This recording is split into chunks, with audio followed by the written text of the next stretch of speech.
What's up, YouTube? We got a bit of a change of scenery here. We're at my office here in Austin, Texas. This is a WeWork. I love this place. It's Saturday and we're still working. And I want to go over some of the major reasons why I'm going to stop flipping houses and why, if you're considering flipping houses, you shouldn't do it either. Now, this isn't to say that if you really want to flip a house, go flip your house. You're going to learn so much, but as somebody that's done this 6 or 7 times in the past year at a younger age, it's just not worth it to me. And here's why. Number one, the amount of money I make for the amount of work I do and risk I take is not worth it.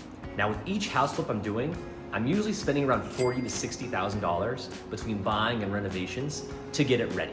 This is capital that I need deployed to do this project. Now, out of the 6 or 7 houses I've done, I've made probably $50,000 to $60,000 between all of them combined in income.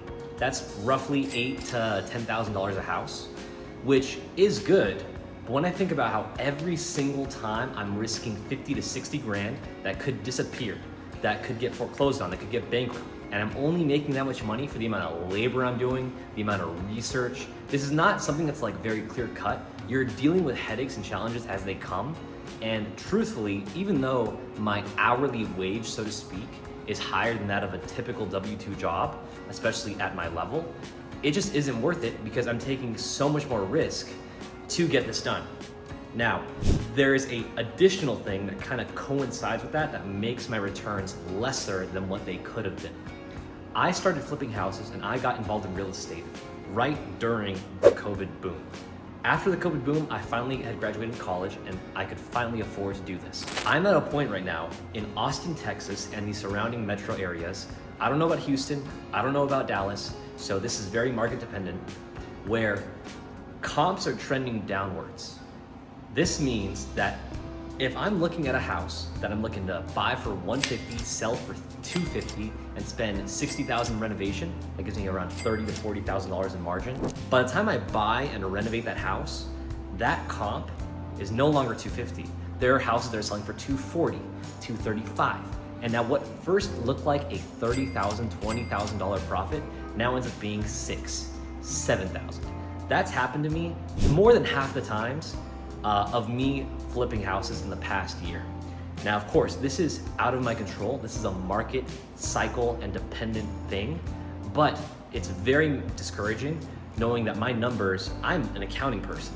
My numbers are rock solid, and there are external factors that are not in my play that I don't have control over that are dictating my profits. Horrible thing to go through, and I'm just sick of it. That's a major factor. Number 3, labor. When I'm doing these houses, I have to hire contractors and I have to manage contractors and subcontractors. There's nothing wrong with this, and I've enjoyed generally doing this. However, there are a few things to note with managing contractors. Generally, they're slow unless if you are on top of them. You have to hold them accountable to things they do. And I've been scammed. I've had guys run away. I've had guys do a half bad job, and I'm the one ultimately that has to get it done. I have to be on top of everything. This is very stressful. I'm doing this on top of having a full-time job and additional side things that I'm doing. It is extremely hard to do this. And this is on top of the capital that I'm risking and that I'm putting up for this, with interest payments, holding costs, all this sort of stuff. Contractors are a large pain because generally they don't stick around very long, and good ones know other good ones, but it's one of those things where the guys you're dealing with are very blue collar. They don't have necessarily professional standards. And I have to speak their language, I have to understand costs, I have to understand where they're coming from, and it's a lot of relationship managing that generally, when I think about, is it worth squeezing that lemon for the juice, it has not been. Another factor as well is kind of going back to the market, holding costs. With these loans, hard money loans, I'm spending $1,000 to $3,000 a month in holding costs between utilities, mortgage payments, and insurance. This is brutal. One of my houses took almost 3 months to sell when I was doing 2 flips at a time, and it had foundation issues that the inspector didn't catch. So, you know, these costs end up biting you because they end up eating your profit. And on top of this, there are so many hidden costs that nobody talks about with flipping. At this certain market, I'm paying for nearly all of the buyer's closing costs. That's another $4,000 out. And I'm also paying, this is something that's crazy. This has happened twice. There's been 2 times in the houses that I've flipped where the agent, the buyer agent, so I'm the seller and I'm representing myself as the seller agent. The buyer agent's commission, being $8,000, $9,000, is more money than I'm making for the entire project as a whole. And this is for the project and the commission I'm earning. So my project is selling almost at a negative, but my commission is keeping me at a positive. And the buyer agent just showed up, got it signed, and usually they don't even do a great job half the time, and I'm having to tell them what to do, and then they make more money than me. This is also extremely discouraging. And this kind of ties back in with the fact that the markets are declining every single month as I've been doing this for the past year. So these sort of things really hurt, and there is an argument to say that, oh, just buy better deals. Oh, just be more conservative. I already consider myself very conservative, and it's just been horrible in that regard. Now, like I said, I still have made $50,000 to $60,000 in the past year doing this on the side. I've been overall successful, but I just don't see the reasoning to continue doing so and only making that much money for the amount of work I'm taking. There has to be other more profitable venues and avenues that I can do in real estate to do so. So that's my big thing with flipping. And like I said, if you want to flip a house, don't let me stop you. I'm just telling you why I'm gonna stop flipping and my personal struggles with flipping houses. I wouldn't have known these struggles and would have known this is the case without actually getting to that point, which is where I'm at now.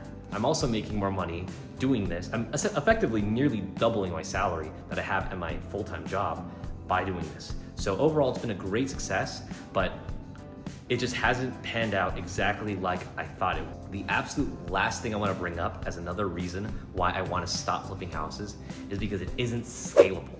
This is the number one issue I see with flipping houses. Going back to the contractors, you can't have one guy, one very good contractor is only as strong as one very good contractor. There are tons of contractors and each one's a little bit different. Each one has their strengths, their cons, and I GC all the work myself to save money, but hiring a GC, you're paying a massive fee on top of that, and also they tend to mess up too. So there isn't really a way outside of me working more to be able to fulfill more than really 12. I don't see myself doing 12 houses a year by myself before having to quit a job, my full-time job, to be full-time into house flipping. I don't see it being possible. I have met a few brokers and few flippers who are doing 20, 30, 40, 50, and I think I met one guy that did 90 houses in 1 year. These are massive operations. These have a team of people, both usually in the marketing side for wholesaling to bring in deals, a construction crew team, and maybe one superintendent that's visiting multiple properties every single week and keeping track of everything, and a few agents that are also selling these deals. Most of the time, these guys are not making more than $250,000. It's rare for them to make more because there's so many fees and associated overhead costs that they have to take care of, including payroll, to get these flips done. It's a business at that point. And with real estate, it's a higher ticket business and it's not scalable in that way. You can't go from doing 50 houses to doing 500.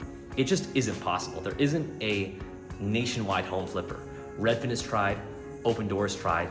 It just isn't the case because every market's different, every single area is different. There's only so many deals in any given city. So these are my major reasons why I'm gonna stop flipping houses.